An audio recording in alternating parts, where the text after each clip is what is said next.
Hello, Doctor. Today we will present a comparative study of visual search performance between gamers and non-gamers using PSY Toolkit-based tests. And these are our group members.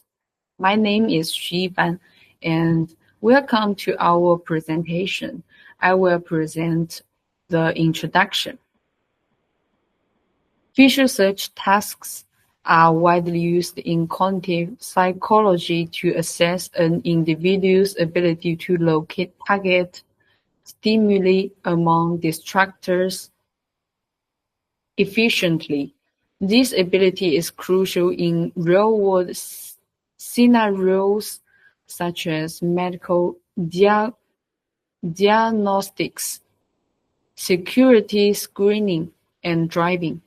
Previous research suggests that gamers may exhibit superior visual search performance compared to non-gamers due to enhanced intentional control, faster information processing, and improved perceptual learning.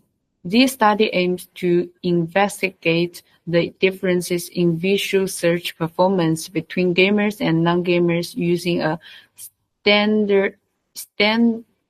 standardized visual search test.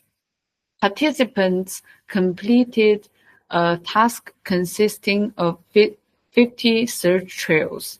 Well-corrected identifications were rewarded with 2 points. Errors penalized with -1 point, and the slow responses awarded 1 point. The total score reflected both speed and accuracy based on existing literature. We hypothesized that gamers would achieve higher scores due to their trained ability to process complex visual environments quickly. And this is our game. This is a simple video. And this experiment stimulates the challenge of finding a specific object, like keys in a cluttered room, by testing your ability to quickly detect an upright orange tea among distractors. The task is simple. Press the space bar only when you see the target, upright orange tea.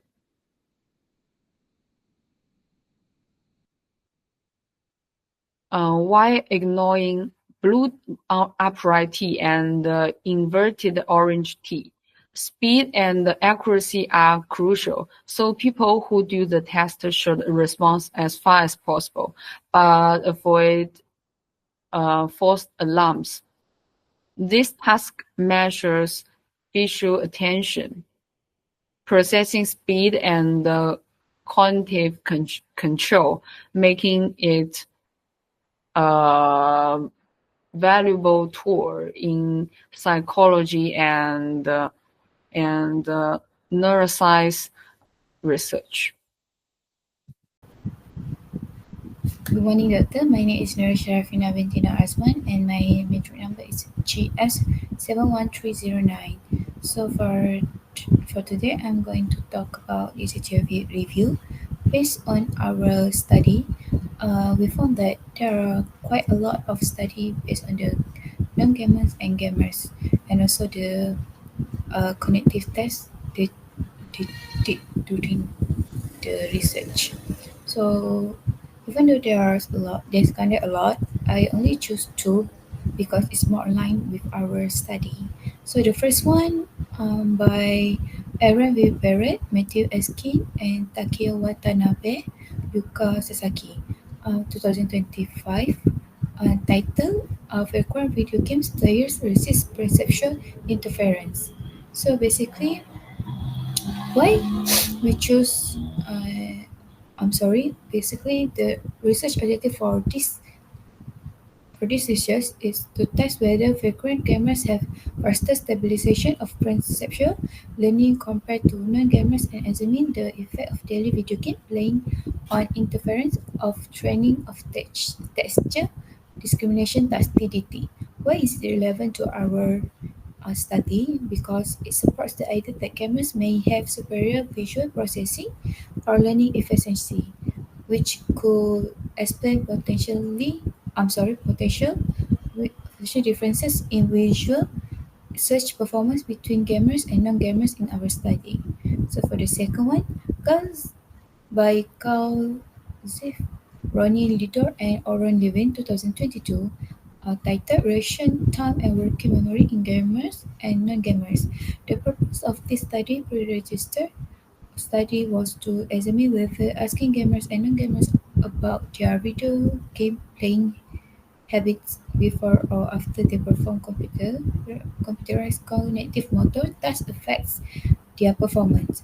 Why is it relevant to our study? Because since visual search involve both reaction time and working memory to scan and process visual stimuli, this article strengthens our research rationale by connecting gaming habits and core components of visual search tasks. As Dr. can see from our research objective explained by YIFAN just now, both of this study are more relevant and uh, we can conduct this study based on these two research. And then for the second, however, for the second article, it's more aligned with our study because the test is kind of similar to our test, and also they show a detail about it, and uh, uh, they show like how it was studied, how it was tested, something like that.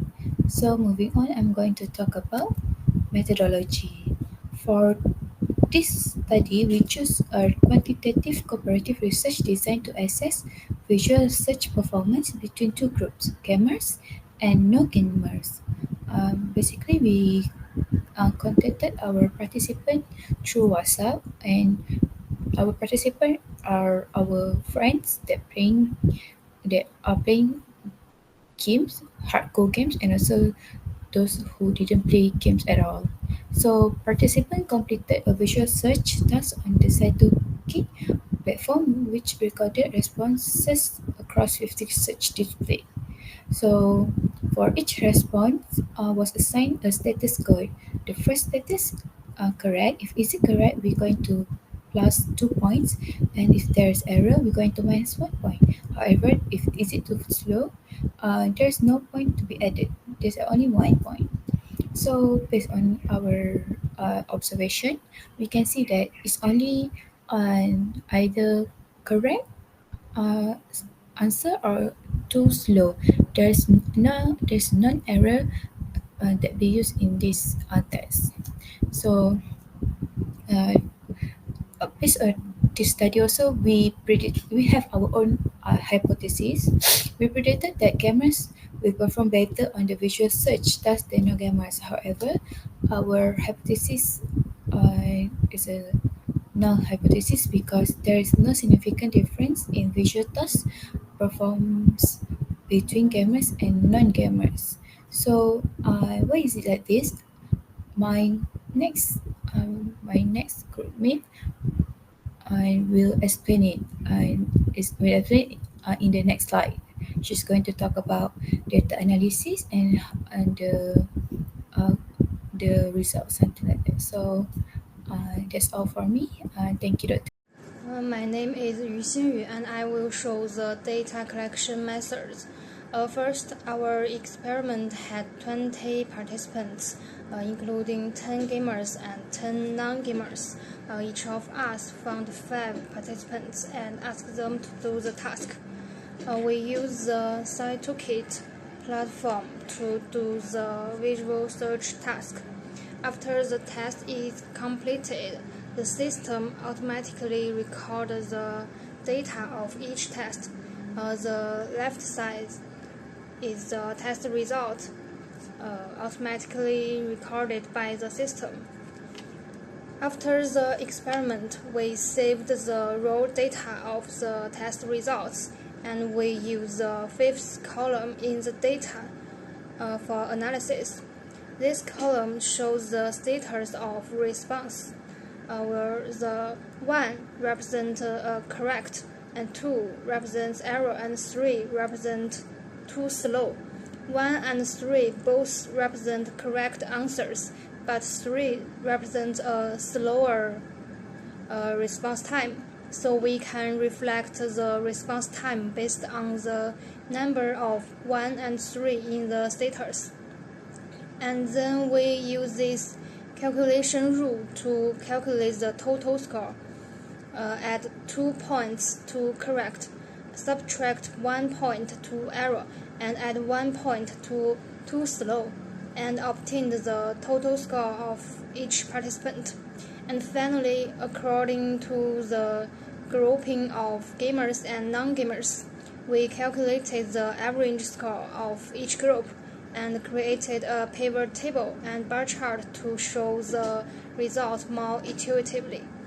That's my part, and my team member will show the data analysis. Good morning or good afternoon, doctor. My name is Zhang, and my matrix number is JS71786. Okay, I will continue my partner. Since my partner XINYU had talked about the data collection, so now I'm going to talk about the data analysis. And she has mentioned the average total score of these two groups.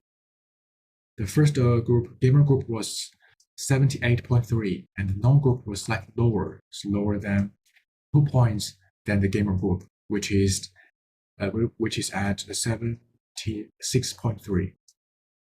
And we also calculated the standard deviation for both two groups. The gamer group was 7.47, 3.47, indicating relatively consistent performance across individuals. In contrast, the non-gamer group showed more variation with a standard deviation of 5.08. Overall, the participant made very few errors, with only one person making a single mistake throughout the experiment. So we can see from this left table, and in this line shows the errors that all participant has made, all the errors that participant has made. So we can see there's only one error that has been made by a participant. So as such, error data was considered negligible and were not included in further analysis. Okay, besides we calculated the average score of both two groups and the standard deviation, we also calculated an independent sample t-test. Although we all observed that the gamer group has an average score of 78.3 and the non-group has a score of 76.3, it is possible that this group is just due to chance. So in this case, determine whether the observed difference in mean scores between the two groups was statistically meaningful. An independent sample t-test was conducted. The result of the test yielded a t-value of 1.03 and a p-value of 0.71317. Since the p-value was greater than the commonly used threshold of 0.05, the differences between the two groups was not statistically significant. In other words, although the gamer group performed slightly better on average, the gamer group is a little higher than the gamer group, which is just 2 points. The evidence was not strong enough to conclude that the gaming experience has a significant impact on visual search performance in this sample. And next, I'm gonna talk about the challenges and the limitations we met in our this research. Okay, one of the main limitation of the study is relatively small sample size, as always, the all groups has met these issues, with only 10 participants in each group. So a small number of participants reduce the statistical power of the test, making it more difficult to detect the significant differences, even if they exist. And another important limitation lies in the lack of control over the type of video games played by participants in the gamer group. Different genres of games, for example, action games, strategies, or the puzzle games, may affect attention and reaction speed in different ways. Since this variable was not controlled, it may have introduced noise into the final results. Furthermore, the study did not control the testing devices and environmental conditions, such as the screen size, resolution, lighting, or distractions. Variability in these factors may have impacted participant reaction times and attention, potentially affecting the reliability of the result. Because we just sent the website link to our participant and let them to test on their own. We didn't use the same devices or put them in the same environmental conditions. And if there exists further research of this topic, we should include a larger or more diverse sample to increase statistical power. It would also be beneficial to classify game types and consider how different genres influence cognitive functions. Adding a pretest or questionnaire to measure individual differences, such as attention span, multitasking ability, or gaming frequency, could also help clarify the relationship between gaming experience and visual search performance. Additionally, researchers should aim to standardize testing devices and environmental conditions as much as possible, as I mentioned before, to minimize the external sources or variability and ensure more consistent data collection. Okay, that's my part. Thank you for listening, Dr. Yap. And next, in the end, I will pass to my partner Xu Yifan to do the conclusion. Thank you. Okay, now I will do the conclusion. In this study, we investigated whether gaming experience has an impact on visual search performance by comparing the performance of gamers and non-gamers in a task that involved identifying an orange tea among distractors. Although the gamer group showed a slightly higher average score, 78.3, compared to the non-gamer group, 76.3. This analysis using an independent samples t-test. T is 1.03, P is 0.317, revealed that this difference was not statistically significant. This suggests that the observed difference could be due to random chance rather than a true effect of gaming experience. So I think maybe several limitations may have influenced the results, like including the small sample size, because we only have 10 participants per group, we lack of control over the types of games played by the game group. Different different kinds of games such as action, strategy, and puzzle might affect attention and the reaction speed during this test.